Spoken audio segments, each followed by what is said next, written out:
Hope everybody is doing well on this day that is almost a week away from Thanksgiving. I know that last Thursday I was actually at mom's house enjoying some good old fashioned Thanksgiving dinner and even breakfast. I think I had about 5 or 6 meals as my younger brother came in, picked me up, and we went up to mom's house and spent 2.5 days up there. So I was up there from Thursday, Friday, and then came back on Saturday and all in that space. So it's always good spending time with your mom, even when you are in your early 60s and mom is in her early 80s. But it's always good spending time with family and all along those lines. Of course, there were some moments of fun competition and all in that space because definitely one of the things we like to do is we break some of the rules because we actually talk about things that they say you shouldn't talk about at the dinner table because conversations around politics and sports and rivalries and a number of other things came up in the conversation because our family may not be as normal as some of those that try to stay away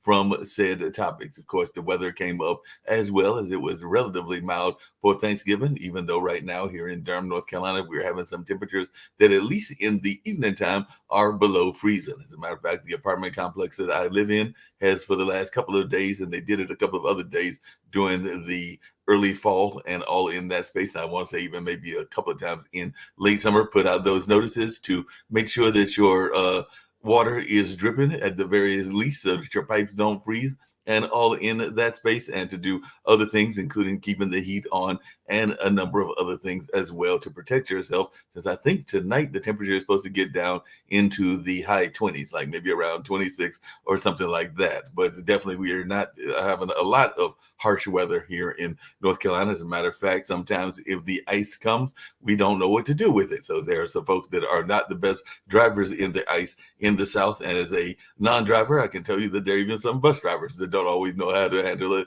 as well, because I actually get around quite a bit by mass transit and all in that space. And as I was saying, it is the online dinner party. And as I was telling my guest earlier, I was doing a number of things. One, I was watching my alma mater, Marquette University, win their game against Southern yesterday. Now we've got to go play our in-state rival, that being Wisconsin. It could be a tough game. Hopefully, Shaka Smart can pull out the victory. And we have the highest ranked game that I think we've had since before I went to school because they won a championship way back in 1977 under Al McGuire. And they were number 4 last week and then beat the number 1 team, but lost to the number 2 team that is now number 1, that being Purdue. So now we're the number 3 ranked team in the country and all in that space. But I am cautiously optimistic about what we might do against Wisconsin. But I know Wisconsin has also beat us at times. And even though we're higher ranked, it is an in-state rivalry. And you got to be careful around those in-state rivalries as to whether you'll win the victory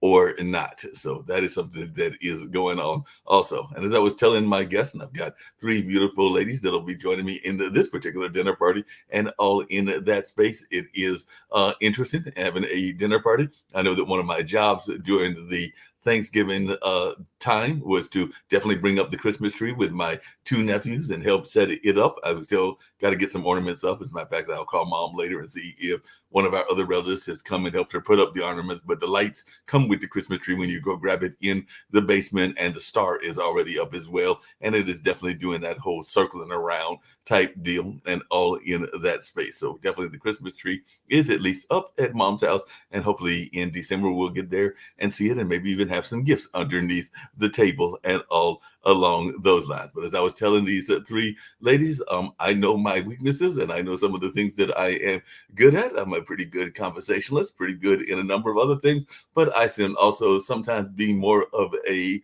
Oscar than a Felix and all in that space. So they might not be approving of my house if they were actually here for dinner and everything. As a matter of fact, they might be shaking their head going like, no, we can't have anything off of your dinner plate because it's a little bit of a cluttered mess and all in that space. So they might be trying to help me with that situation, or they might be like, no, instead, we're going to Applebee's. We're all headed to Applebee's and all along those lines because it might not be the most appropriate place to be having a dinner and all in that space. But hey, it's a virtual dinner, so we can get away with it in this particular world and all along those lines. So I'm gonna bring Dr. Margaret on first. I've got some other guests as well, but Dr. Margaret might have some thoughts around that and all along those spaces because she's definitely involved in a number of things. And like I said, folks might even get depressed because I do know that I had heard an article earlier today where they were unfortunately saying that our suicide rate, even among our older adults, is at a high that is going on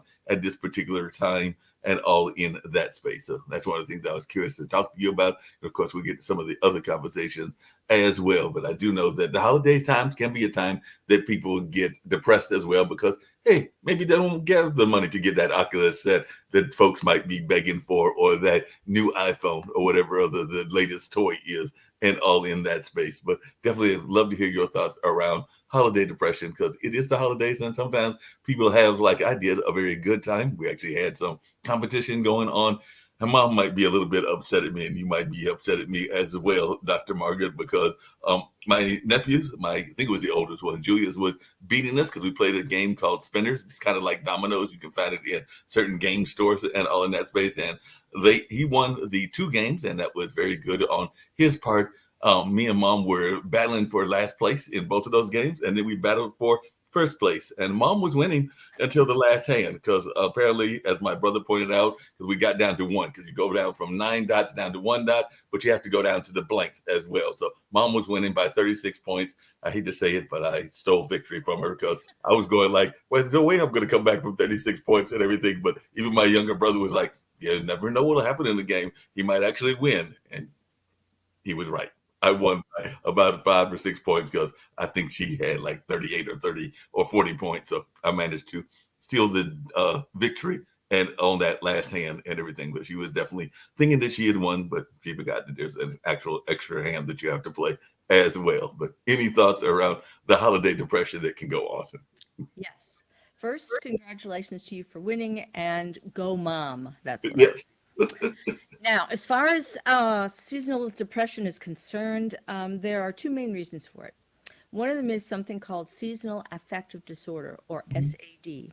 And that is a condition in which, when the light changes and we have less natural light during the day, our brains don't react well to that.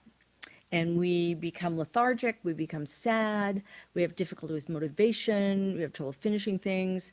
We just kind of want to curl up and not do a whole lot. So that's one reason why people struggle. And there are ways to deal with that. A really excellent way to deal with that is to get something called a light book.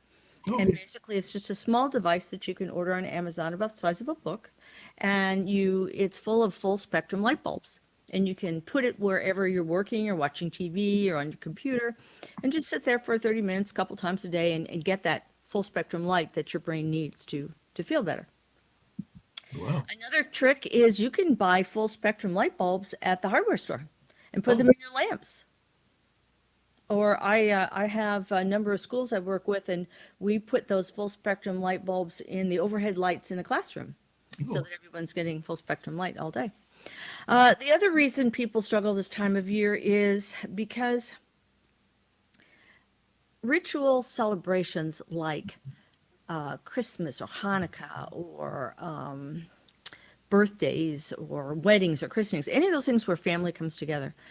If there are unresolved issues, if there's mess in the family somewhere, it's going to come bubbling to the surface.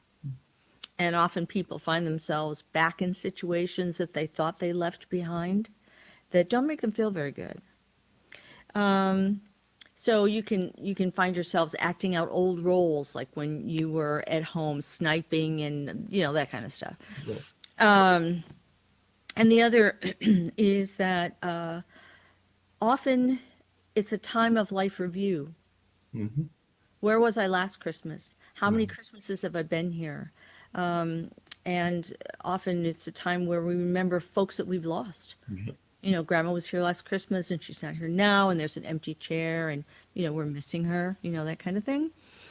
And the third thing is sometimes people have very unrealistic expectations for the holiday. Mm. Like it's going to be like a movie or something, and we're all going to go and everyone's going to be happy and everyone's going to get the perfect gift and all the decorations will be right. We have Hallmark to thank for that. Yep. And that's not usually, holidays like life are messy, right? Mhm. Things go wrong. We burn something or we forget to bring something. It's important to remember the value of the perfection of imperfection. No, I agree with you on that. Definitely got to remember that and all along those lines as you were talking, and we'll get to some of the other guests as well. I was actually thinking a couple of things about that. One, during Thanksgiving, we did remember some of those that are not here. And all along those lines, I had literally forgotten that my brother has a number of friends from the New York City area that he developed those friendships during his college years and all in that space. My brother was one of those folks that decided to go to college for a long amount of time. I think he was on the 30-year plan or something along those lines. But a number of his friends were from New York City in the Northeast. And I did not realize until he brought it up in our Thanksgiving dinner that he had lost roughly around somewhere between 12 or 20 friends during this time because they were coming from an area that was maybe more impacted than some of the other areas. Not saying that all of the country and all of the world wasn't impacted, but we do know that there were areas that might have had greater impact for whatever reason. So he did acknowledge that there were some friends from New York that had been lost. And we've also lost, I know I lost a uncle, I believe that was last year or something around those lines, and his wife before that and everything. Well, no, I'm sorry, that was the uncle and the aunt and the uncle that passed that are actually their son or their younger son was actually part of Rosalind Carter's funeral service that was taking place in Atlanta recently and all in that kind of way. So that was Aunt Carolyn and Uncle Skip, and they were a couple of years ago. But Uncle Randy, whose wife is still living, was last year in 2022 and all in that space. So we remember, like you just said, that they were there before awesome past Thanksgivings, and we love remembering their laughter, their conversation, maybe their favorite team, or a number of other things. But we chose to honor them and acknowledge the fact that they were not there. And some Good for people you. choose to do that, but not everybody does. Hmm. It's very important. It's one of the most important things in the grieving process is when someone is no longer physically there, they're still there. You just Right. can't touch them or feel them the way you used to. And remembering them and telling stories and laughing and crying and enjoying that relationship, the preciousness of it, it keeps us focused in the moment. And that's where life takes place, not in the past, not in the future, but right now. No, exactly as you were saying. I was actually just thinking about something.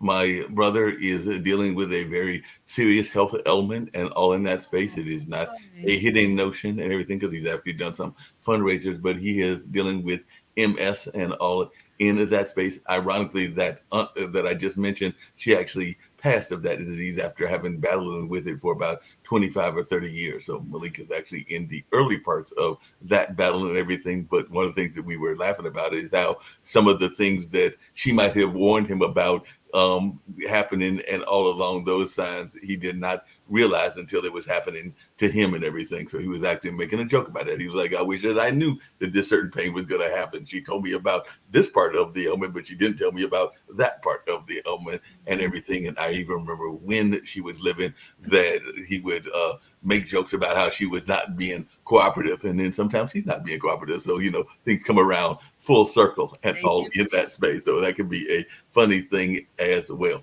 One thing, and like I said, I'll bring the other guests on as well. But thinking of kids, and I've always been of this opinion. I'd love to hear your thoughts about it. Um, I sometimes think, and I'm not saying that it's a right thought, but I sometimes think that we over medicate and over prescribe because we're hearing a lot these days about ADHD, attention deficit, and all in that space. And I'm not saying that it is not a real problem or real ailment, but I also know that just kids in general, my two nephews are very adamant and very involved in soccer and a couple of other things that would make you think that they are hyper, in addition to being a little bit taller than me. And I'm not sure how I feel about that, particularly since one of them is, I think, 6'1" or maybe at least an inch above me, and the other one might be a little bit shorter. And ironically, it's the younger one that's taller and the shorter one that is the older one because they're a year apart and everything. But I just wondering because I do know that part of your research is around attention deficit disorder and everything. But do you sometimes think that we over medicate and don't give kids enough room to grow and all in that space? Because we are hearing a lot about it these days. Well, I think the answer is a little bit complex, and I'll tell you why. There are a lot of people in the field who think they know a great deal about ADHD, and they actually don't. Right. Okay, because ADHD, it's attention deficit hyperactivity disorder. Right. So there are three types. You can have the inattentive subtype, which is the person who kind of daydreams and forgets things and doesn't get stuff done and has trouble with motivation. Or you can have the hyperkinetic subtype. That's the one that's very physically active and moves around a lot. Or you can have the two combined, where you have inattention and hyperkinesis. So each person with ADHD is a unique formula. And the job of the clinician is to be able to have the skill and the knowledge and the breadth of experience to determine the difference between a busy kid who just moves around a lot and needs a lot of activity to be happy, and a kid who is controlled by the compulsion to have activity. Do you see the difference? Mhm. One is I'm just busy, and the other is I can't stop. So my job is to discern the difference between the two. And if you're not good at understanding that difference, yeah, you could over medicate somebody. But there is a bit of a fail safe, which is if you, in fact, ADHD is largely about difficulty in the reuptake of dopamine in your brain, which is one of the neurotransmitters that allows you to experience pleasure, allows you to concentrate, and also inspires the limbic system in another area of the brain to be motivated and finish things. Okay. So if you really do have enough dopamine and I give you medication for ADHD, you're going to overreact. So we know instantly, yep, nope, we screwed up. That's not the right thing. If for example, I'm a great dopamine producer. If I took stimulant medication, just even a little bit, you'd have to peel me off the ceiling. I'd be, oh, like this. If someone with ADHD takes a little bit of stimulant medication, they just feel nothing. It's like, oh, okay, I'll go clean my room then. So it's very, very different reaction based on how your brain's wired.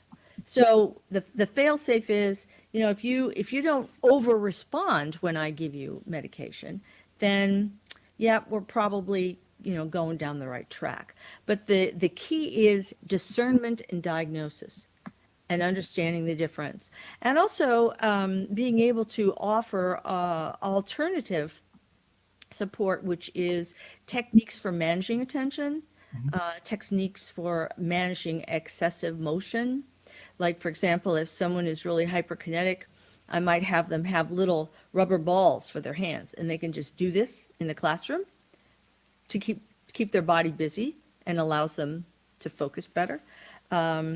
Or certain kinds of organization techniques, various motivational things. So it's actually a combination of things to help the person.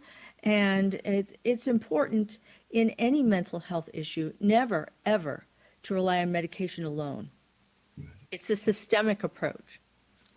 That makes a lot of sense. You definitely don't want to relate on just medicine alone. There are definitely things you can do, even dealing with different elements of what is going on and everything. And like at all good dinner parties, I know that there are conversations that come up and all in that space. And some people will be like, how are these folks going to talk and relate to everything? But one of the things that I know that some of your work deals with is the notion of relationships and relationship building and all in that space. I know that one of the things that you talk about, even in some of your own work, is how to create intimacy in a relationship and all in that space. So I'm gonna bring in one of our other guests who is actually a writer, because I think that some of the ways that you can do that and everything is sometimes letting imagination take part even in the relationship. And I sometimes think that even though I am early 60s and still, unfortunately or fortunately, depending on people's point of view, in those single lanes, maybe I'm that perpetual bachelor and all along those lines, but you can still have intimacy. And I think imagination is very important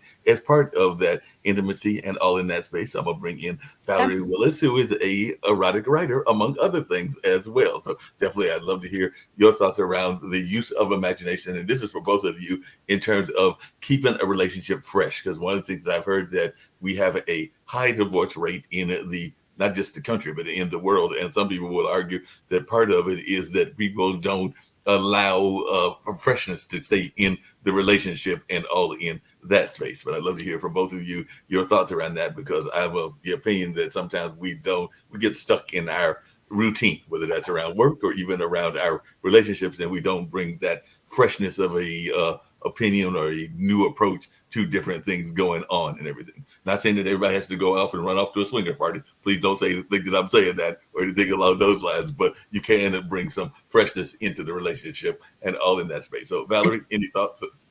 And that's it. A lot of us romance writers and erotica writers sometimes are sort of pitching concepts and ideas or giving people a safe place to explore, right?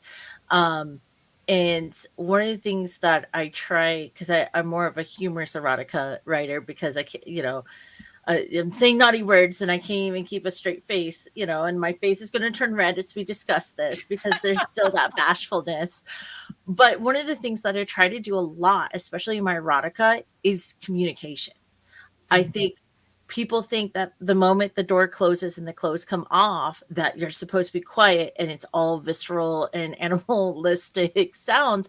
And that's not the case. And of course I layer a lot of humor. There's and Wanton Woman in White, there's a scene where she's slowly becoming a person again. She's a ghost and she's starting to become real again, tangible again. And they're trying to do it in the tub and it's becoming awkward. And suddenly that old knee injury kicks in and she's like, get off. And he's like, I'm trying. And she's like, no, my knee blew out. I'm done. Right. But these things happen. And that's where I like writing humorous erotica, because I get to show the more embarrassing, the more realistic side. And it's okay. And I'm like, things happen in the bedroom for better or worse. And you have to speak up, when you want to try something new, or if you want, or if something feels good or doesn't feel good, both male and female compartments. And that's where I also zigzag between the male and female POV. And sometimes what I do, and I get a lot of compliments for, is I'll start a sex scene in one chapter in the female's point of view or male, and then I'll jump to the next chapter at the peak or in the middle of that motion and show the other POV of the opposite sex, so they can kind of get this vibe of how are they receiving and how are things being thought of from both parties, because I love mixing internal dialogue and stuff on top of it all. So it's sort of my way of like, hey guys, like they're not thinking much differently than you are, but speaking up, saying things, you're impacting and increasing that romantic vibe, even if you're feeling a little silly about it or embarrassed about it. Dr. Margaret, along those same lines, there used to be a very popular book. It was that existed for a number of years. There's actually two books that I loved about relationships. One of the book was a book saying, what do men understand about women? I believe, speaking of Mom, that she had a copy of that book. And if you opened up the book, it was entirely empty. So there was nothing in the book at all in terms of there being actual content and everything. And then, of course, I do remember the book that men are from Mars and women are from Venus and all along those lines. But I was just wondering, Dr. Margaret, if you want to jump in, Ms. Willis as well and everything, is there some truism to this notion that men and women think differently even around emotion and around relationships? I know a number of people, I consider myself to be empathic and to have maybe it's what some people might consider more feminine energy and all in that space. But there are a number of folks that will say that most men are very much about the visual. They're looking at the legs and the body parts and even the eyes and everything. Whereas women might be a little bit more about the mental and emotional content. But I've seen some women that are very much just as much as into the physique. And I've seen some men that are very much into the what is considered a female realm of the emotions and everything. So I sometimes think that is a mythology, but I could be wrong. So any thought? First of all, let me say, Ms. Willis, I love your viewpoint. That's marvelous. And now I'm going to tell you a little funny horror story of my own. First of all, there are three important pieces to physical lovemaking. There's the erotic, there's the romantic, and there's the sensual. Right. And all of us have our own little formula about what we prefer. And very, very seldom do we meet a partner who has the exact same formula as we do. But we expect them to. So we will give them lots of what we want, but that may not be what they like. And that's why Ms. Willis is so profound here, is communication is key. Now, as far as the male and female difference, I always call it God's little joke, because we all want the same thing, but we often come at it from very different viewpoints. So I was working with a couple, and they were kind of, their sexual relationship had kind of fallen in a trough, and they were kind of having a hard time. So we were working on that, and I was really encouraging them to communicate more while they're making love, because she was a very verbal person and she needed that. And so they were loving each other, and he says to her, I adore you. You're the center of my world, and I don't know what I'd do without you. And she said, And then he said, I just love you so much. And she said, And he said, all right, what are you thinking about? And she said, oh, I am thinking about you, how much I love you. He said, no, you're not. What are you thinking about? Tell me the truth. She said, well, I've got some laundry, and I have to write a note to the kid's teacher, and I think I forgot to call your mom, and I promised her, And because they'd been working on their communication, he could laugh and understand it wasn't about her not loving him. It was about her having this agenda that women often have, which is kind of holding the container, making sure all the pieces, get piled in. And it can change our experience of loving, but it doesn't mean that we don't love. It just means that we may be differently focused. And to your point, there are women who are very erotic. There are women who are very romantic. There are women who are very sensual. So, and men are the same. So it's unwise to make an assumption by gender what a person's preference would be.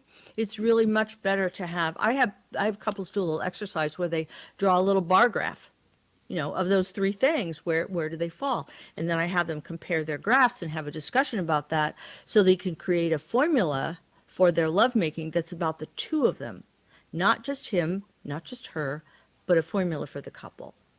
Interesting, everything. I'm going to bring in our other and final guest, because one of the things that I learned in doing research on her is that our final guest has a notion that a lot of people, especially women, feel the need to be perfect. And definitely that's one of the things that you talk about, is how to let go of that and all along those lines. So I'll bring in Mary Beth Gregg and all in that space. But what is your thoughts around this conversation? Because I do know that sometimes there is this notion of perfection. I also sometimes wonder if people, and I'm not just saying women, because men can get caught up in it as well, whether it is a certain look that they want. Because even when I was a younger man, I remember literally breaking up with a woman because I didn't like the notion of the way the mold was shaped and all along those lines. So I was probably being a little bit shallow at that particular time. But like I said, I was younger and all in that space. But I've also seen women and men that want a certain type of career, a certain type of car, a certain type of job, and a number of other things. And sometimes I think that they are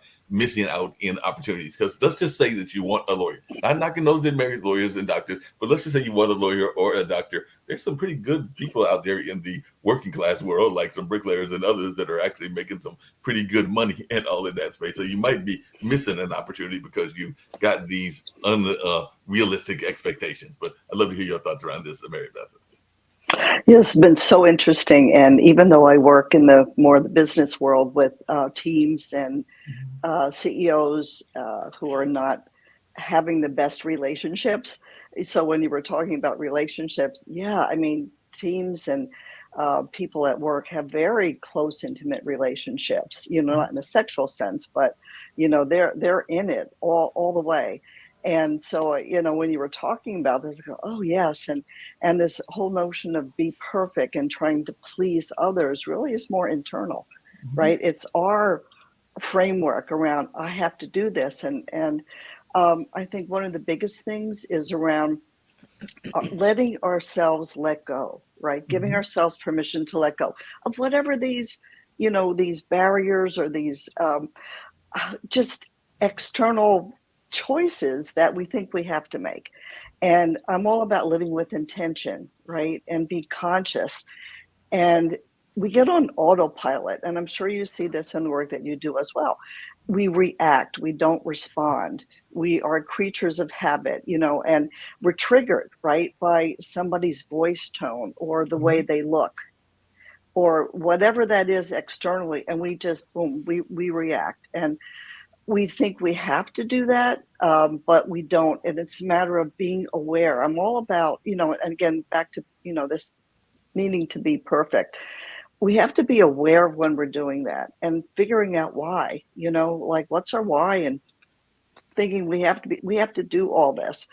One of the things that I've learned is around we are needing to be more conscious about how we're feeling and what we're being, not what we're doing. One of the practices that I started a number of years ago, and I don't do it every morning, but almost every morning when I get up, is not think about my to-do list. Mhm. It's about my to-be list. How do I want to be today? Very consciously doing that.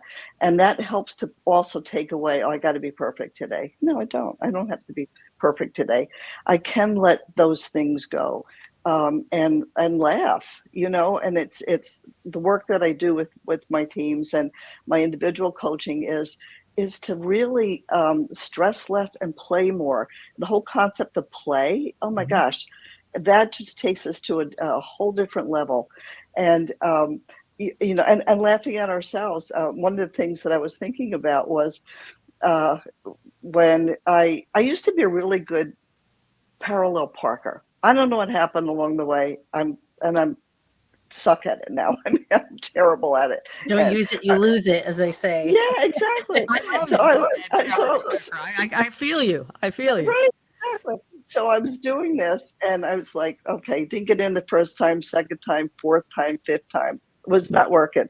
I had this little crowd of people looking at me, right? So I could have been one, embarrassed, or two, I just started to laugh. Yeah. I started to laugh. Everybody started to laugh, and I went on to get another parking place, but it was about, I didn't have to be perfect about parallel parking. Who cares, You don't have to but be perfect at all. And along those same lines, I was just wondering, because one thing that I know, and it comes to the business relationship, but I think it even comes to personal relationships as well, is this whole notion of understanding. I think one of you alluded to it: different people's learning styles and different people's management styles. Because I have definitely worked with some bosses that I am not always that pleased with their styles, because they're a little bit more micro than I like and everything. Because I prefer just being kind of like given the responsibility and going with it, and being successful in my own realm and everything. If I'm doing something wrong, you can correct me. But there are some bosses that like to be more in control and like to have that micro kind of aspect and everything. So that's something that you also have to be aware of, whether you're working for a nonprofit or a for-profit business, because sometimes people will bring a style that you might not be as comfortable with. So what's your thoughts around that, Mary Beth? Because I do know that sometimes you have to be in these environments, whether it's personal or business, and understand the people's different styles and how you can work with them right, or you not work with them. right, because we can't change them. We're not in Mhm. control of them. So we can only be responsible for our reactions, right? Right. Our behaviors, our responses to that. And we can like be annoyed, we can, 50 different things we can respond. What's again to stop and be aware of how we're feeling. And secondly, what are my choices, right? Can I get annoyed? Can I argue? Whatever. Can I be the person who's responsible for my communications, knowing I can't make them change. That's not up to me. That's their stuff. But how can I best work together with them? Right. So back to, again, conscious choices, and just not having to be so in control, right? That's another be perfect to being in control. Let me let that go. I mean, if it's egregious, there's other choices that you make, right? And maybe it's to walk away. I mean, I've walked away from clients in a toxic environment because it's like not my values anymore. I can't work here. Really difficult, and financial risk and like all that stuff. But especially I think as we get older, values become more and more important. And how am I living every day? And one of the things that I've learned also is about our legacy. What do we want to live, right? How do we want people to remember us?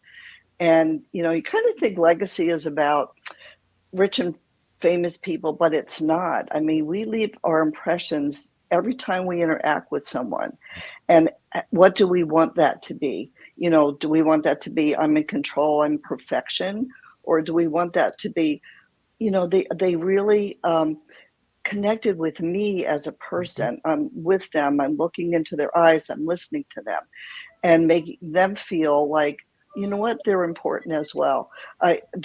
This was a really fun story. I was last year. I live in this little tiny town along the beach in New Jersey, and this wonderful little croissant shop opened up. Everyone was so excited. Lines were out the door. Everything was happening. And did we lose our host? I don't know, but I'm sure if you keep going, we're good to Okay. go. It's still come back. recording. Okay. He'll be back. There we go. So the And lines were out the everything, I had door. to return and get a phone call from one of my other hosts and everything. So yeah, I'm still here and everything. But Okay.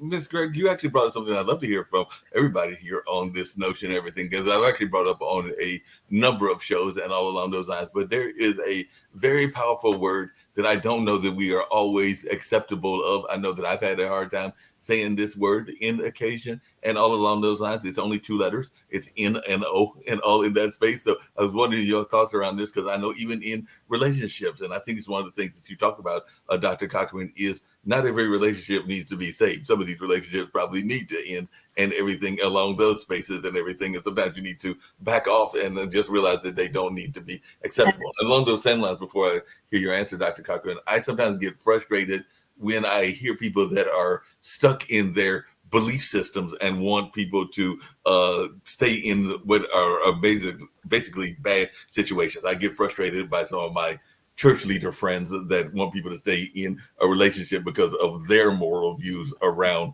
divorce and things around those nature. And some of those are toxic relationships. They need to end those relationships in my mind. But I'd love to hear your thoughts around that, Dr. Cochran. Well, I want to address a couple things. One of them is shame. One of them is a little mantra to piggyback on something Ms. Gregg was saying. But before I do, what happened to the croissants? We have to Oh, finish the story. my legacy croissant story. So anyway, the lines are out the door.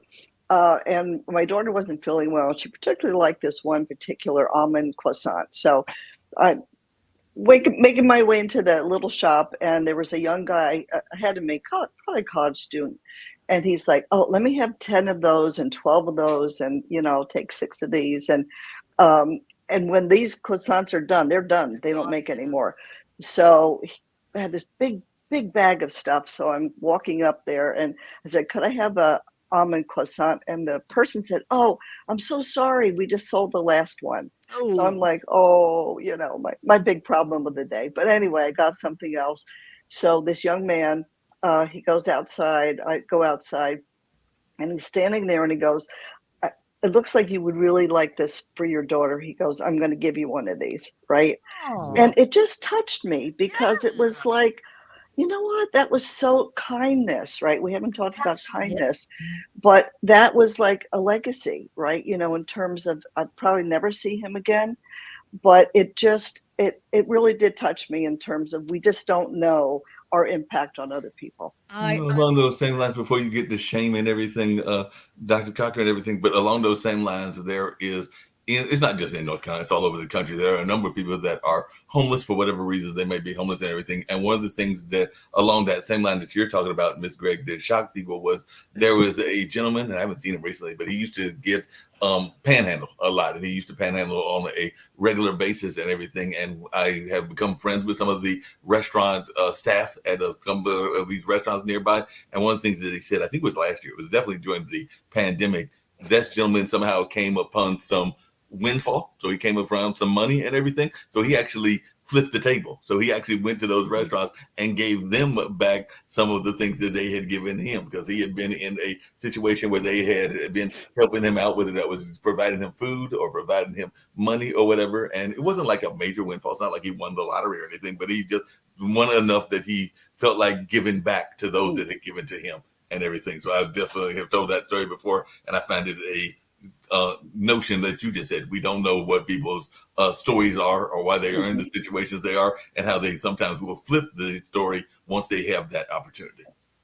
Well, I had one of my 8-year-old patients ask me the other day. He says to me, Mom, you know, Dr. Cochran, you're old. And I said, well, yes, I am. That's true. And he said, so my mom says that old people either die or retire. Are you going to do any of those things? And I said, well, I don't have any plans to do it anytime soon. He said, oh, that's really good because I'm not done yet. Mm. Then he says, and my mom was talking about legacy. He said, what's your legacy going to be? And I said, you. Mm. You don't need a plaque, do you? Mhm. It's about who you love and who's loved you, who you've touched in small ways and big ways. Yeah. And there are three important questions to kind of piggyback on what Ms. Gregg was saying that I always teach people to do in whatever situation they're in. Ask yourself three questions. What's happening to me? Mhm. How do I feel about it? Who do I choose to be in this situation? Now, the reason those three questions are so important is because it gives you a moment to stop and access certain parts of your brain. Mhm. Okay, so if you are saying what's happening to me, literally, you're using the generally speaking, the left side of your brain to do practical analysis of what are the circumstances in which I find myself. The second question, how do I feel about it? That allows you to access your limbic system, your feeling center. So you can figure out, okay, it is never ever wise to deny your feelings, but you need to really look at what they are. And then finally, you choose, okay, so I know what's going on. I know how I feel. So what am I going to do? Am I going to be a jerk? I could choose to do that, right? But it's not going to be a knee-jerk response, is it? It's going to be a choice. Or am I going to choose to be an empathic person? And if we all give ourselves a little time to answer those questions, it will change the world. No, that makes a lot of sense and everything. Along those same lines, Ms. Willis, one of the things, and he just kind of loop the conversations around together and everything, is that one of the things that I know that we talk about on this show and a number of other shows here on Pod TV is this notion of being your own worst critic. I know that there are jobs that I have not gone for because I've had that whole internal conversation. I just told you ladies earlier that I am still that perpetual single person at 60, and I know there are relationships that I've literally talked myself out of. I was like, no, I'm not going to talk to that young lady. She'll say no. She'll turn me down. She'll do this and that. And by the time I get the nerve to go for the job is already left, or they talk to about the relationship, they've moved on to their next relationship and all in that space. And I'm sure that even you, Miss Willis, I have read, and I would be lying if I said that I hadn't, some of the authors that are famous in erotica. And I'm sure that when you first came out, there were probably people that were telling you, there's no way you're going to be the next Erica Jong, because we don't know that Erica Jong is one of the premier writers in that space and all along those lines and everything. So I just wondered, how have you dealt with self-criticism? Well, I'm going to pull a little bit from everything we've discussed because it ties into everything that we've talked about so far. So first off, when you talk about legacy and the child, that touches my heart, because one of the early lessons was from my animal science teacher. And he made a statement. He says, if the worst that'll happen is that if it doesn't change anything other at the same result of you not trying, what's the risk? Mhm. Live without the regret. Don't leave yourself with what ifs. What if I had at least tried? And the worst that'll happen is, oh, I didn't get the job, or she said no. Well, that was the same result as me not doing it, right? It's one of those things you have to take chances, because chances can open up doors. Even in a lot of religious texts, they talk about you have to take a leap of faith, and that's what they mean.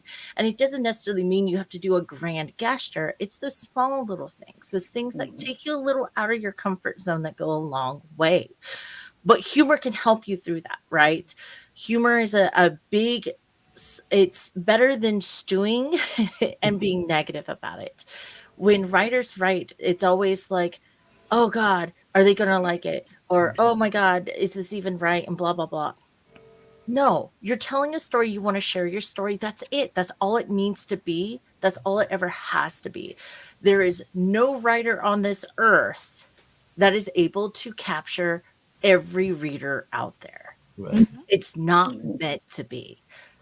If you want to feel better about yourself, go look at 1-star reviews from your favorite authors. Look at Stephen King's 1-star reviews. Go look at J.R. Ward's. And you're going to be like, no, they didn't understand the story. But that's because you're not appealing to everyone on earth. And if you can't handle reading reviews, I always recommend to authors don't read the reviews. Don't let it tank your career. Don't let it tank your attitude. Um, and that's humor is a great way of doing that. Like, oh man, like this person picked up the wrong book. It's very clear, right? I've got reviews on Sleeping with Sasquatch, which is clearly erotica about a Bigfoot, right? And I have a 1-star review that says this is like reading a romance novel about the other horny woman. Yeah, it is. That is an awesome 1-star review. She understood the assignment, right? Like, I'm sorry that the cover and the blurb didn't clue you into that this is what you were getting into, but you still finished the story and left a comment. So I left the impact, thanks for buying the book, right? You have to be humorous. You have to and I learned that early on from my family as well. I can't tell you how impactful it was sitting there at the age of 8 and I'm just drawing on the floor, coloring in the coloring book. And I grew up with, and it was my great-grandmother, my grandmother, and my mom are all sitting there, and they were discussing on what they were going to do with my uncle who lived with my grandmother, who was suffering and unmedicated at the moment from paranoid schizophrenia and God complex. It kind of zigzagged a lot between the two.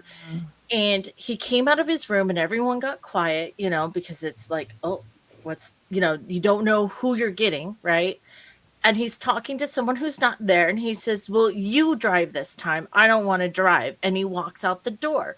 Well, I watched all 3 of those women hit that window. They're on the back of the couch looking at the window, watching him go to the car. And he gets into the passenger side of the car. I can't tell you how many minutes went by when finally one of them says, we're going to piss ourselves if that car cranks up and leaves. And the way it broke the tension of a very scary moment taught me so much. Like, there is nothing that is going to harm you unless you let it, right? You don't need to panic. You can take a breath. You can add some humor to help break that tension and move forward. And that's one of the things I love about writing about. I do a lot of dark fantasy under Valerie Willis and VC Willis. And there's monsters and PTSD and traumatic things happening and things that they can't let go or forget because they've eaten people, destroyed people, or things like that because they're monsters essentially. But adding that layer of humor and showing how they overcome it, and I've had a therapist tell me this before. You don't necessarily have to forget a thing or forgive a thing, but you get to decide that, right? And it goes back to what we were talking about earlier about values and trying to fit in buckets or in perfection.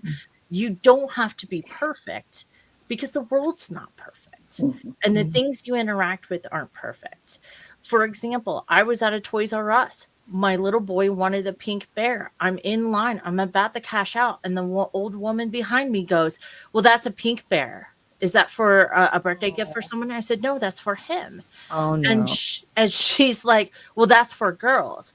I said, you have deemed it for girls. But do you realize that society has taught boys to find pink attractive and pleasant? And therefore, he can have this pink bear for that reason. That makes a lot of sense. And I like the And fact that she you just wanted to. shut it down because that's the truth, right? But and we've gone from values that have to fit in boxes and perfect boxes to creating our own values and being a little bit more free with our decisions and who we want to be. And I love that the world is starting to soften and blend, and those buckets are breaking down. They're still there a little bit, but they're breaking down way in comparison to just even 10, 15 years ago. And being able to write more freely about those things has been awesome because I write male romance, I write erotica, I write mythological stuff, and I'm all over the place because there's a reader for every audience and every audience for every story. No, there's no doubt about that. You heard me earlier before we started this show saying that I was watching the Criminal Mind, and part of the reason I like Criminal Mind is that they oftentimes will start with a philosophical message, and sometimes they will end with a philosophical message as well. And sometimes you wind up getting an education that you didn't even remember, because I know that some of the quotes have been from, like, say, Hemingway or C.S. Lewis, and then I'll go back and want to remember what the context is of that quote from the author, even though they put it in there as part of the story narrative and all along those lines. But that's one of the things that I liked about that particular show. And like you said, that was out like 10, 15 years ago. So it's definitely been out some time ago that it was actually there. So I'm actually watching these reruns and just enjoying it. But something that you talk about, Ms. Gregg, and I'd love to hear everybody's thoughts on this, is I think a lot of people, there's a notion that's out there that in relationships that you have to put aside the baggage. I think it is a great philosophy if you can pull it off, but some baggage I think you're stuck with, and you can't always get rid of every baggage that you come with. And I think we all in society come with baggage of one sort or another. So I'd love to hear your thoughts about, one, can we get rid of all the baggage? And do we need to get rid of all the baggage? Or is there some baggage that is safe to keep and all of that? Because I can tell you that a lot of people will tell you, to, if you're getting out of a relationship, to leave that past out there and everything, because that's the baggage that you're bringing into the new relationship. But I don't know that it's always feasible to bring the baggage out. Well, it's interesting. I travel a lot, and I've never learned to travel light. I need my 5 pairs of shoes. I mean, I need all this stuff. And it makes me think about our emotional baggage as well. Right. And we all have that. And I think it's a matter of, is it really weighing us down? Is it nourishing for us, right? And I think we have to acknowledge all of our emotions, because, I think our emotions are messengers. They're telling us something.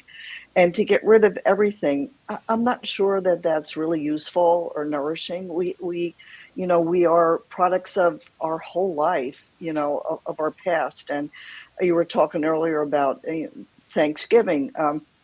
My husband passed away 6.5 years ago, and Thanksgiving's hard, and it's Christmas is hard, and all these things. And it's interesting this year.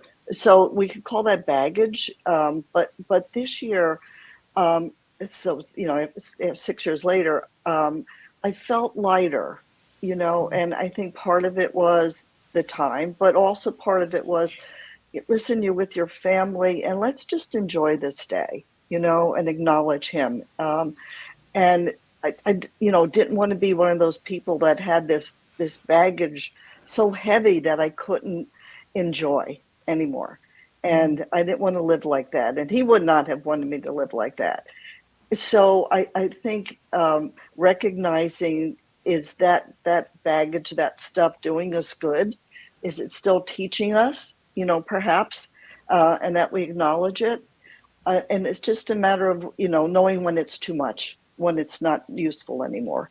So I think that's, to me, it's like, again, really, really recognizing the place that we're at and making choices. Which way do we want to go? Your point, I think, is very, very important. I really love what you're saying, what both of you have been saying.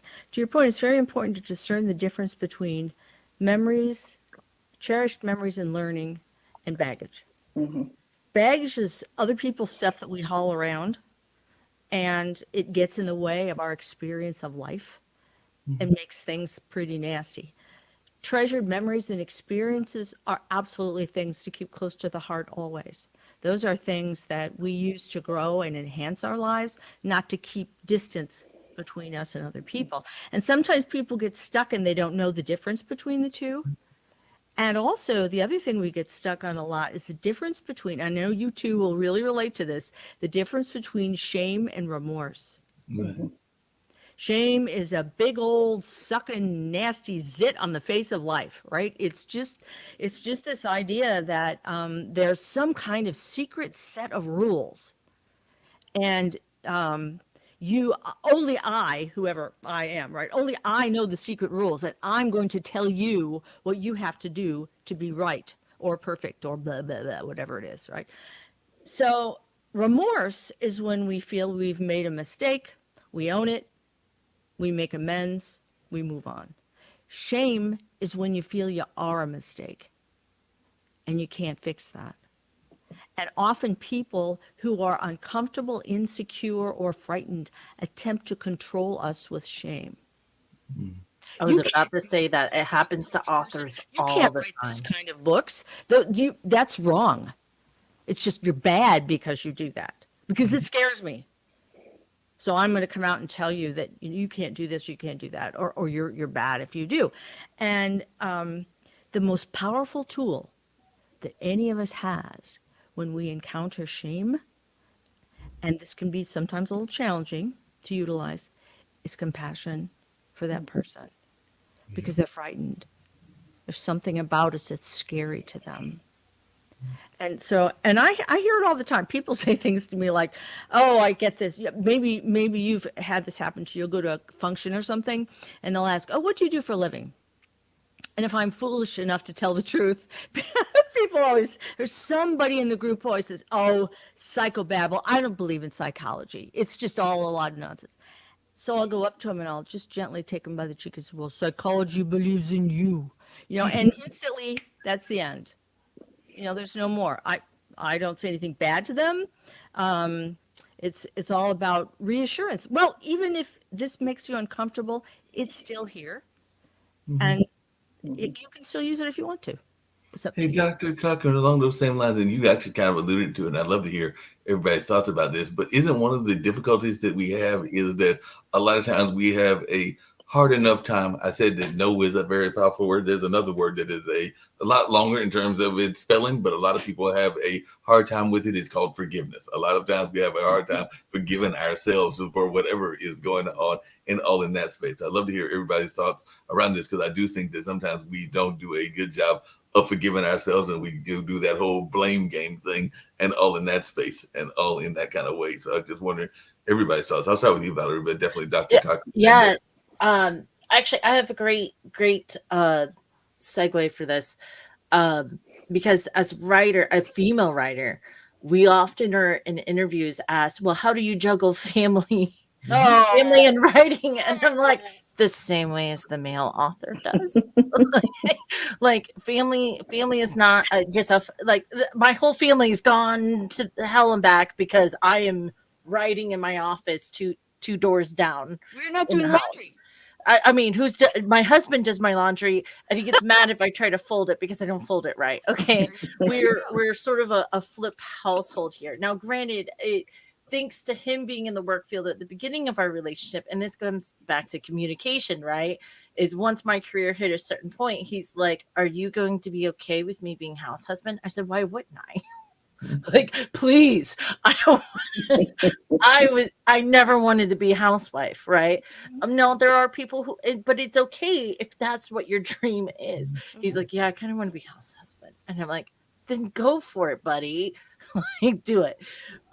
So it's that communication kind of aspect, but at the same point, but people try to shame me as a female author. Well, what about your family? Well, what about my family? I've got two awesome boys. They go to school. One's autistic. You were discussing ADHD and how it could be, emotional or physical. My kid was diagnosed with both sides, like really high.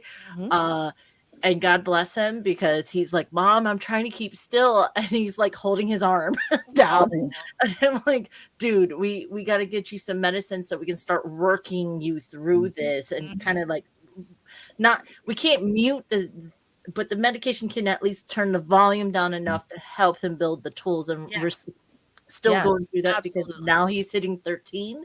And I'm like, all right, hormones are changing and things are going everywhere again. So, but that's it, right? And they're like, "Oh, aren't you afraid to tell people your kid's autistic? Aren't you afraid to tell people you write erotica?" No, it's what I do. If you're uncomfortable, I'm sorry, but I'm not sorry.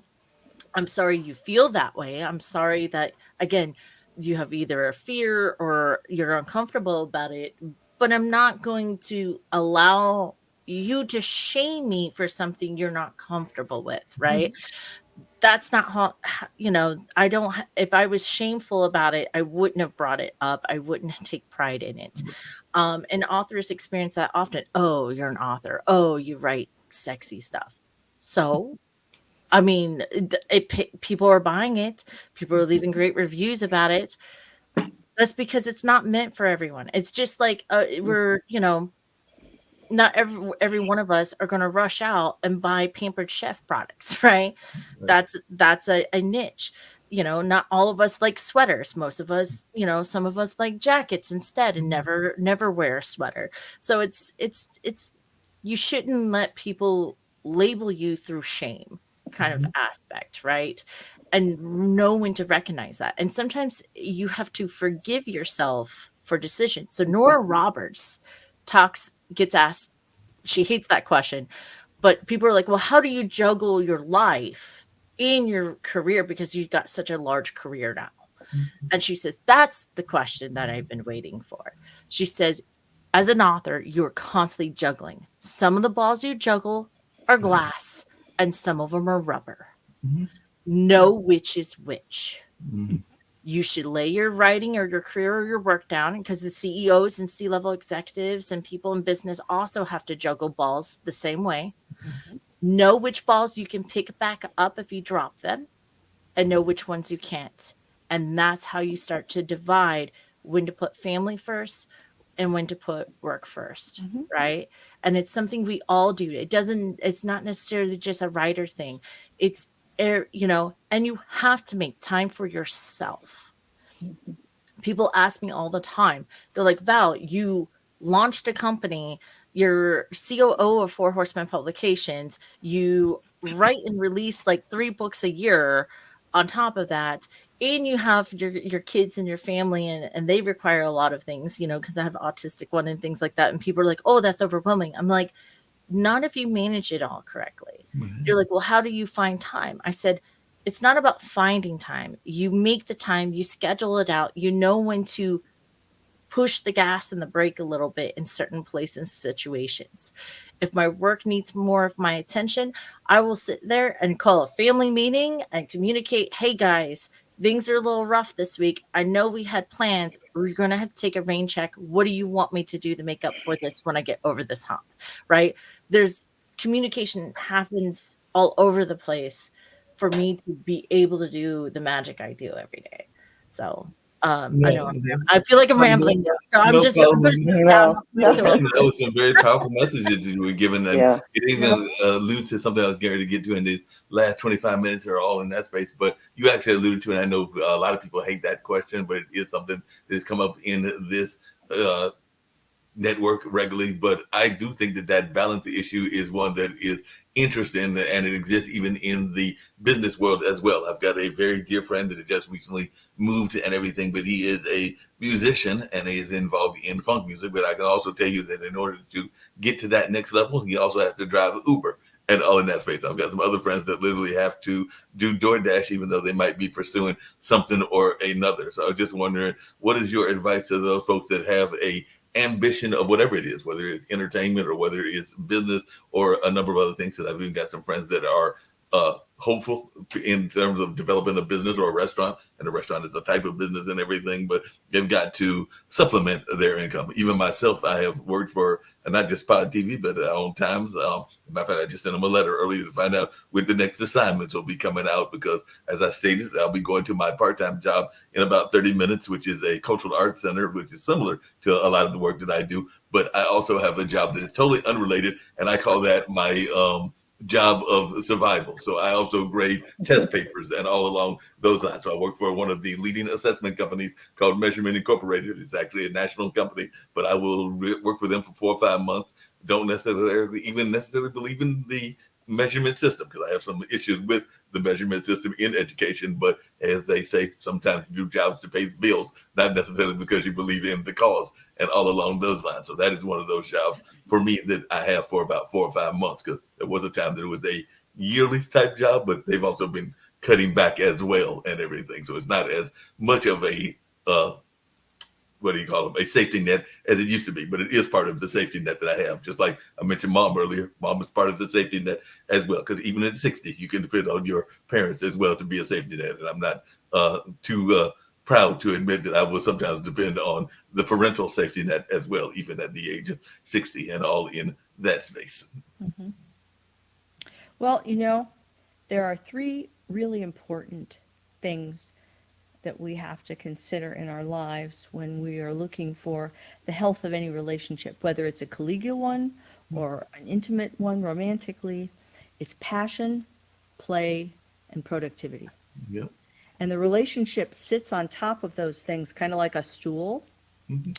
and then life impinges on the stool. Sickness, death, changing jobs, whatever, right? So if we have three strong legs, we're good. We'll get through it. It'll be fine. But if one of our legs is missing, or if we've only got half a leg or no leg at all, stool's going to come down. No, I hear what you're saying. I hear what you're saying and everything, but along those same lines, one of the questions that I know in the notes that came from Miss Craig and everything, do you sometimes feel that we get too bogged down in the situations that exist in the world? We know that we just went through the pandemic. They say it's over, even though I know people that are still getting sick and all in that space. So I'm not 100% ready to declare it 100% over and all in that space. But there are no doubt wars that are going on, no matter what your views are around Israel and Palestine or Uganda and Russia. So I sometimes wonder, do we sometimes let ourselves get too impacted by things that we have no control over, because we can't control what they're. Absolutely. Those are the things that are impacting our stool. If we have our three legs, then we're not going to become overwhelmed about what's going on around us. Because the world is crazy. It's always been crazy. You know, you'll hear people say, oh, the world is in terrible. It's always in a terrible place. There's always wars, bigotry, anger, sex. I mean, you know, it's always been there. It probably will be there for a while to come. Although there's some very encouraging energy shifts that I personally am very excited about to begin to see happen. But often change comes slow. Yeah. So we need to make sure we got our three legs solidly, you know, connected. And if you don't, then please get some professional help. Strengthen those legs. Make sure so that whatever it is that goes on around you makes all the difference. The other thing that really helps a lot, and I think both you, Ms. Gregg, and Ms. Willis, understand this and practice it more than likely, is the idea of mindfulness, of being focused in the moment, in the present, and not getting pulled one way or the other, you know. And one of the things that, you know, a lot of people say, well, mindfulness, I don't know, meditation, I can't do that. And most of us don't have time to go, or desire, honestly, to go to an ashram and sit for 12 hours, you know, in the lotus position. But there are very meaningful, relatively short practices that we can do that help keep us focused. And I'm going to give you two real quick ones. One of them is just simply a gratitude practice. So easy to do. Hardly takes any time at all. I do mine in the shower in the morning and right before I go to bed at night. I just go through the list of what I'm grateful for. And literally what we find is that the patterns of thought that we have, there's a saying in neuropsychology that neurons that fire together wire together. So if you have a pattern of thought or reaction, eventually you develop literally a neural track. And when you get a certain stimulus, you fall into that track and you react from that track. But you have the power to make another track, a newer track, a different track that can become every bit as deep and deeper as the old one. So it becomes the new default rather than the old. And that's the tricky thing about feelings. Feelings are learned. They're not automatic. And they can lie to us because we may have been given information or we may have an illness that can impact what we feel. So being able to take a moment and just go through the things that are great. It could be your purple dinosaur socks. It could be anything, you know. Sometimes in the beginning it's hard to find those things we're grateful for. But if we work at it and we get there, pretty soon we got a pretty good list going. And you'll begin to notice in about 21 to 28 days that stuff that used to bother you doesn't bother you so much anymore. It's like, oh yeah, but I have purple dinosaur socks, so I'm good. And then, off you go. The other is really, really simple little meditation that I use. And what I encourage people to do is to close their eyes and go to a very bucolic setting, like a forest or a park or someplace in nature that's full of deciduous trees, and set it in the fall so that the trees are all colors, purple and yellow and orange and all that. And you're sitting there, maybe there's some water nearby, and you can hear the birds and the squirrels and everything. And you notice while you're sitting in this beautiful space that a little breeze comes by, and it's just the perfect little breeze, just the right temperature. It feels so nice caressing your skin as it goes by. And you notice that one of the leaves falls off a tree.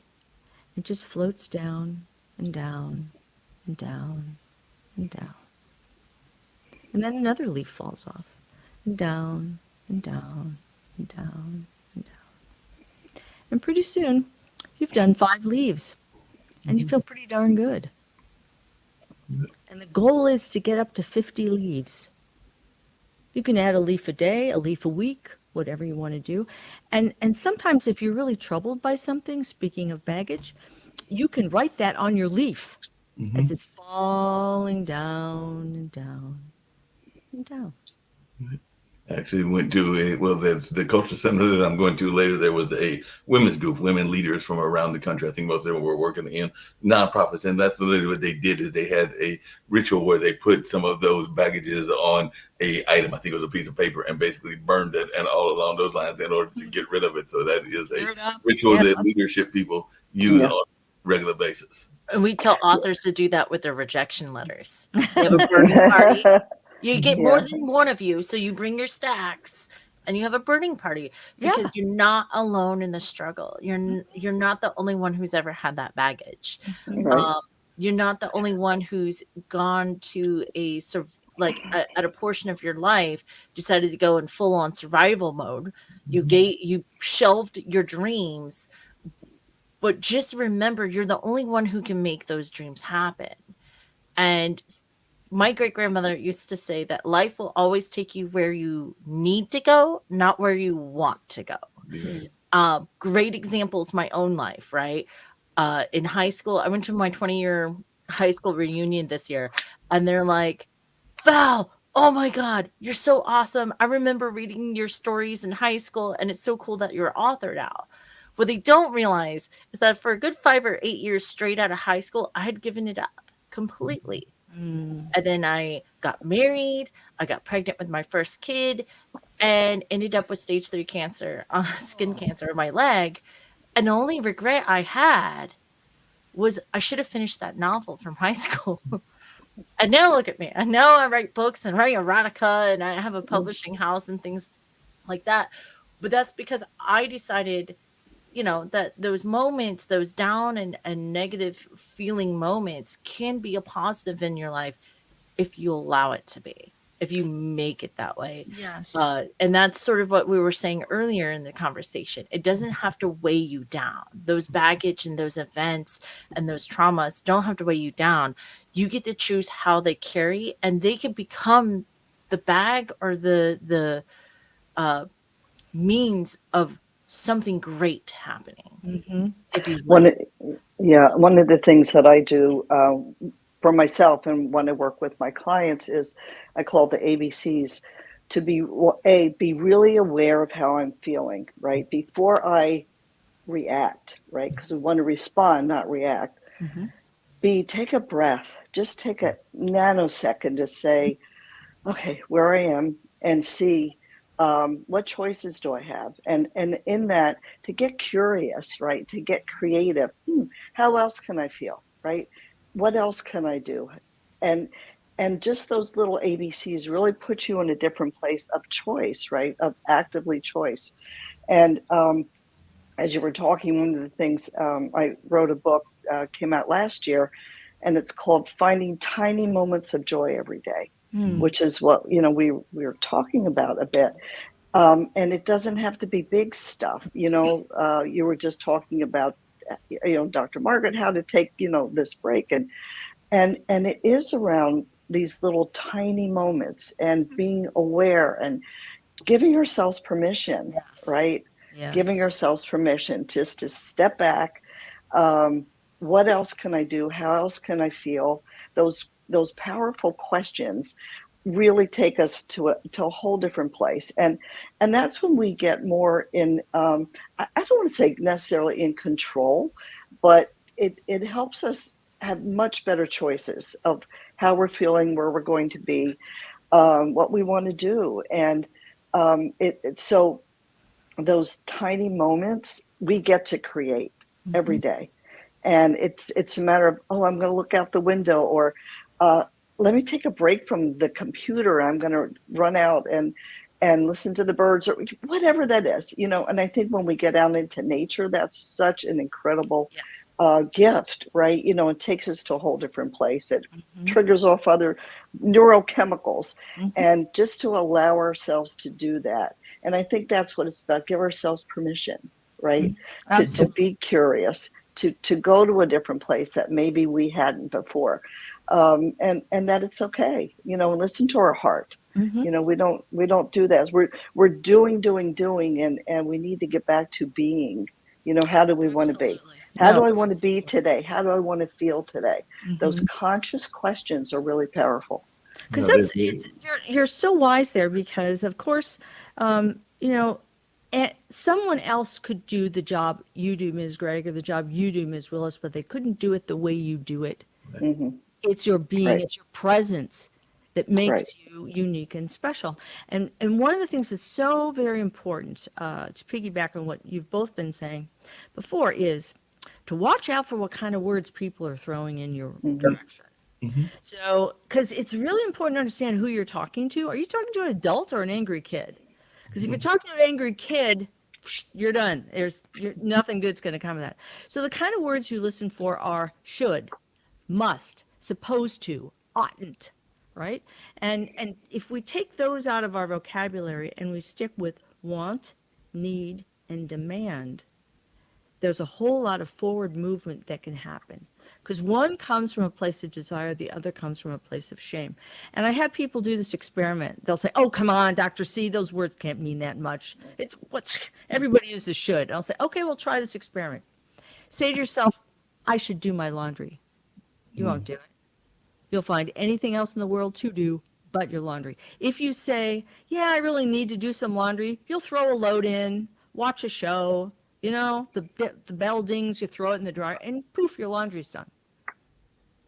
Except at your house, because your husband has to fold it because you don't do it right. But other than that, it's done really quick, right?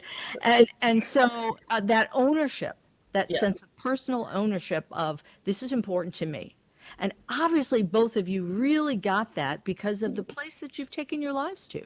Hey, Dr. Mark, just really quickly, because we all got literally about 10 minutes to go and everything. But one thing, and there's a question I ask everybody toward the end and everything, but how much of the ownership is your own ownership? Because I know that one of the things that I find difficult sometimes is that a lot of people have dreams, they have ambitions, and they have things along those lines, and they try to get you to lead their journey and everything. So one of the things that coming back to that no conversation that I've had to tell people is that's your dream. Because I've had a number of people that have said, will you come and help me in this project and that project and everything?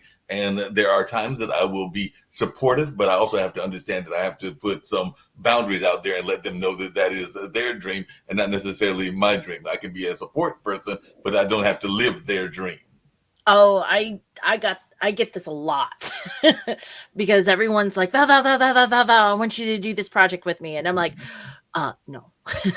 And it comes down to the hoping you will carry them or drag them on your coattails or is this person on the same playing field, right? You should always, like they always talk about, like the friends you surround yourself with should be already achieving the goals that you have for yourself or with similar goals in mind and values and things like that. And it does make a difference. I can't tell you how many times I've had to move away from one writers group and look for a new writers group because I had outgrown them. And then it became me dragging an entire pack of people behind me, and I'm like, what am I doing? Like, they're like, well, why are you moving on? And I'm because that was my goal. My goal was I didn't want to stop here. You guys seem happy to be here, Mhm. but you kind of want to benefit from me moving on, but I'm not going to drag you with me. So either you pick up the pieces and take ownership of wanting to add this to your goals, or I'm going to go over there and bye, you know, and that's okay. And there's a lot of people who will shame you or guilt you when you move past them on those things. Um, and don't be shocked. Like, I talked to my husband about this. He's an AC guy, right? We're in Florida. There are friends in his friend list that he hasn't heard from in years, and he suddenly gets a call, and we look at each other, and I'm like, I bet you their AC's broke, Yeah. right? If that's the vibe they're giving you, that is not a person you want to say yes to, Yeah. unfortunately. You make sure that you put out there what it would take. So when those people call him, or when I experience those people in my own career as a typesetter and person and consultant on writing in general, right? Is, do I charge this person or do I tell them no? What is my time and knowledge and experience and ownership of what I'm at worth to someone who's not willing to put that work in to meet me where I'm at, where I've climbed to? And it's sort of that same concept of, hey, it's AC work. Now, if his mom calls him, he's not going to charge his mom, right? If I need something, he's not going to charge his own wife for stuff. And depending on the family and the situation and the friend who and how much give and take is between that, decides what is the value. Is this someone taking advantage and I have to set that boundary or not?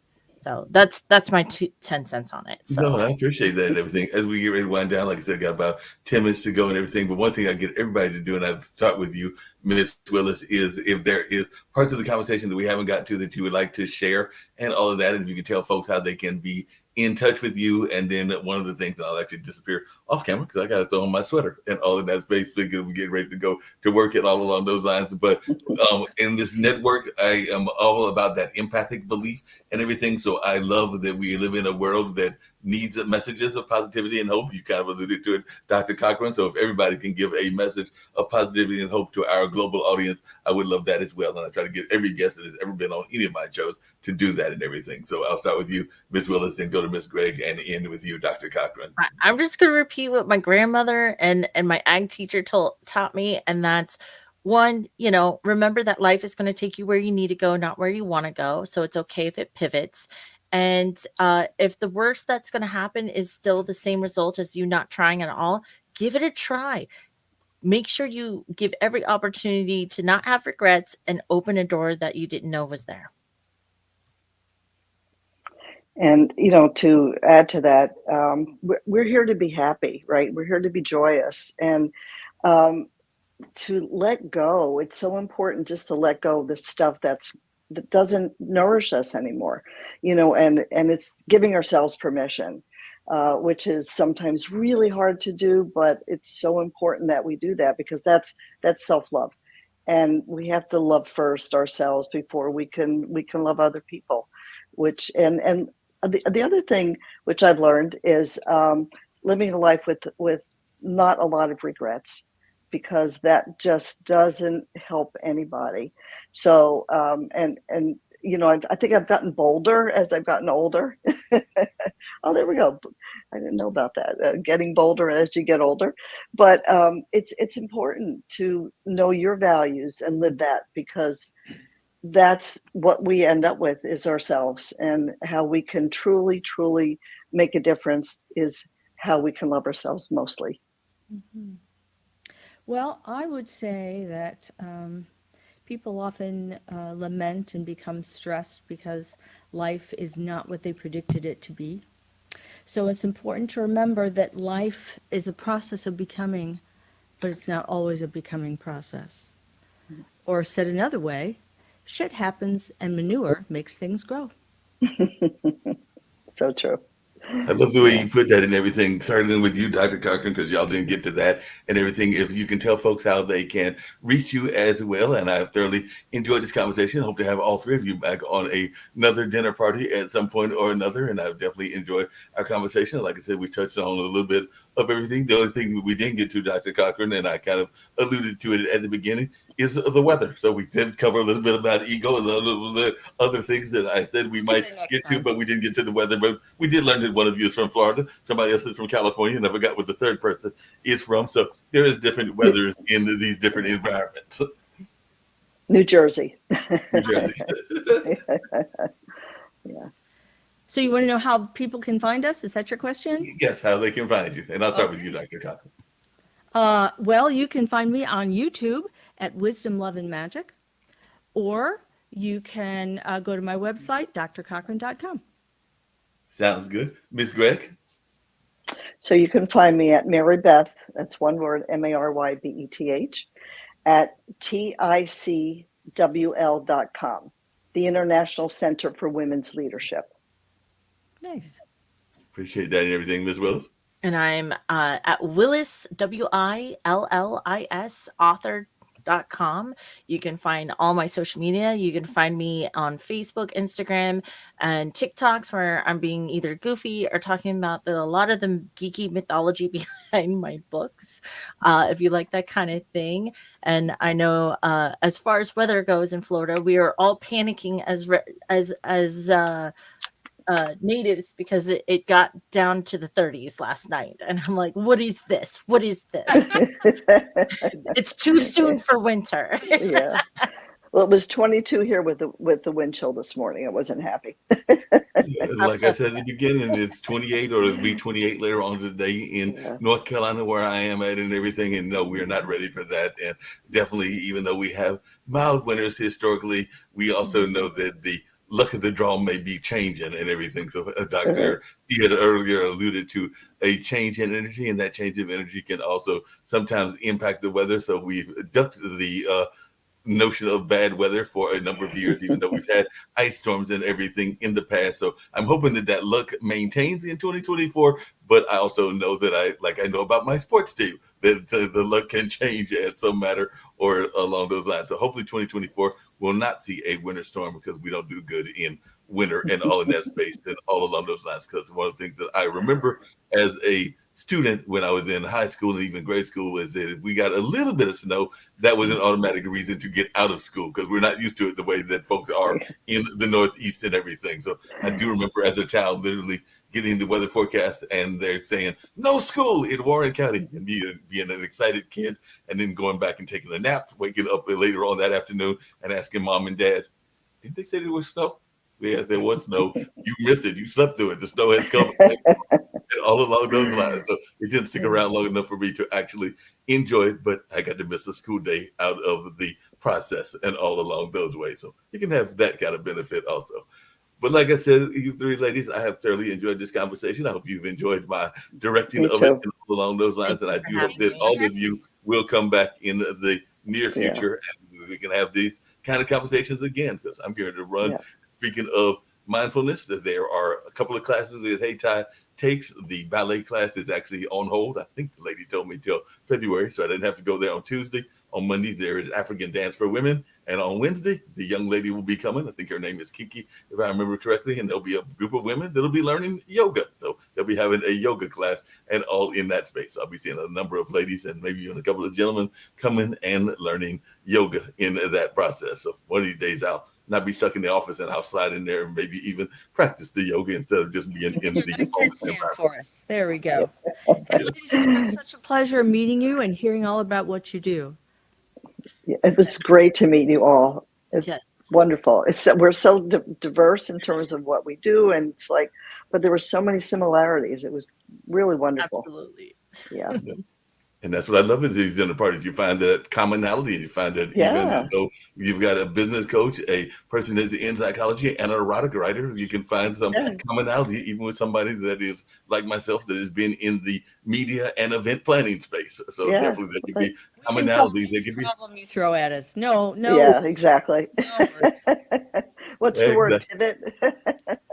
pivoted totally. So I'm Yeah, going to go out yeah. with a commercial around support for a group of folks that are in the education space. So there's actually a guy in Oklahoma that has been honoring not just the educators, but those behind the scenes, because sometimes we forget the janitors and the support staff. So he put together an award. This is actually from a couple of years ago, this particular commercial, but it is going on now where they honor everybody from the cafeteria worker to the educators to the guidance counselors and a number of others. So that's what we'll get on out of here is this particular spot. And they just recently honored a friend of mine in the last year of the award earlier this year and everything. So who knows who they'll honor in 2024, but they did honor Barbara Smith and some of the work she does, ironically, in business coaching and all along those lines. So we'll get ready to get out of here and have this particular commercial and maybe one other one as well. And I'll be reaching out to the three of you ladies and hopefully getting you back, if not in this same configuration, in another configuration, and us having some more in-depth conversations. But I have thoroughly enjoyed it, as I enjoy all of these kinds of conversations. Okay. Thank you so much. Thank you. Yeah.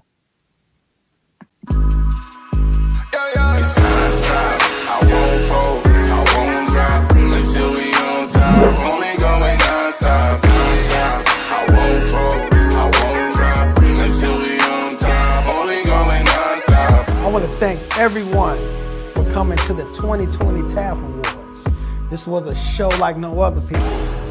This is the Grammys for dignitaries, educators, and support staff around the state of Oklahoma and worldwide.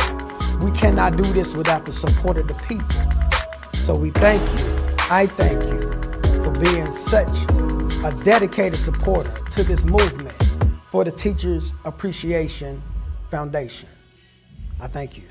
I won't fold,